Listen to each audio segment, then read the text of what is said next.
Le journal des journaux, la revue du web. Le journal des journaux, la revue du web.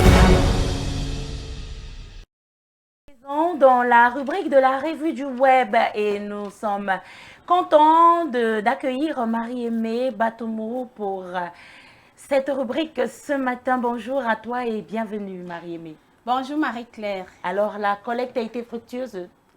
C'est exact. Merci. Nous voulons donc écouter ce que tu as pu collecter sur la toile ce matin.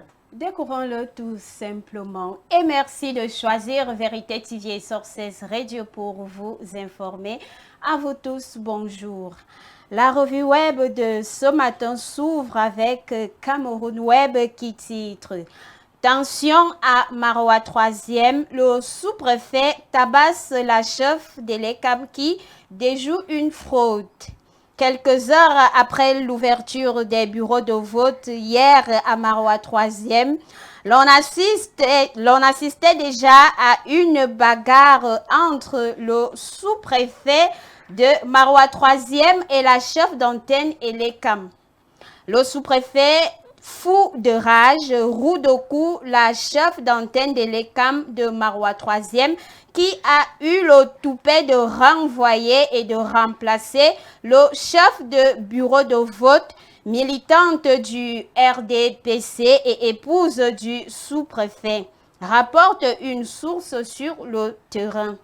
Les gendarmes et les policiers témoins de la scène sont intervenus afin d'empêcher le chef de terre, entre guillemets, d'en finir avec la femme d'autrui. Ce dernier n'ayant pas apprécié que son épouse se soit renvoyée du bureau de vote, n'a pas hésité à mettre main sur l'épouse de quelqu'un d'autre. Toujours dans les échos de l'élection présidentielle du 12 octobre qui s'est tenue hier au Cameroun, le même site nous parle d'une fraude électorale. Une représentante du RDPC poursuivie par la population à Douala. La dame s'appelle Evina, représentante du Rassemblement démocratique du peuple camerounais RDPC, au bureau de vote de Manjap à PK12 à Douala. Elle a été surprise par les citoyens en possession de plusieurs cartes d'électeurs. La foule devenue très furieuse s'est lancée à sa poursuite. La représentante du parti au pouvoir a retrouvé refuge chez les policiers qui étaient présents sur les lieux. Du côté de Bonamoussadi, un homme a été surpris en train de frauder avec des procès-verbaux. Un jeune homme a été surpris en train de remplir 16 procès-verbaux au centre de vote du Government English Practicing Primary School de Bonamoussadi. Les électeurs sur place ont immédiatement interrompu le processus et exigé la reprise complète du vote. L'individu a quitté les lieux sous escorte policière après avoir échappé de peu à un lynchage par la foule en colère. Les 16 procès-verbaux remplis par le jeune homme ont été déchirés sur instance des électeurs et le vote s'est poursuivi normalement malgré les multiples tentatives de fraude observées sur le terrain. Plusieurs enfants portés disparus retrouvés au Cameroun dans un domicile à Yaoundé au quartier Nkomo. D'après les informations parvenues à la rédaction Cameroun Web, la gendarmerie descendue sur les lieux a mis la main sur tout un réseau de trafiquants d'êtres humains. Des jeunes filles de 14 à 17 ans étaient en captivité pour servir dans des réseaux de proxénétisme, ainsi que d'autres petits-enfants destinés pour le trafic d'organes humains. Le témoin ayant découvert la présence des enfants dit avoir reçu des trafiquants la proposition d'une somme de 1 million de francs CFA pour garder le silence.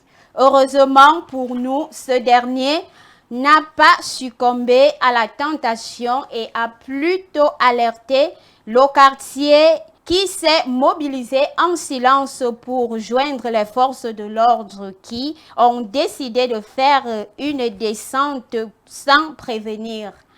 D'autres témoins nous informent que ces trafiquants d'êtres humains jouaient de la musique chrétienne toutes les nuits pour détourner l'attention et faire croire que c'était une église de Dieu.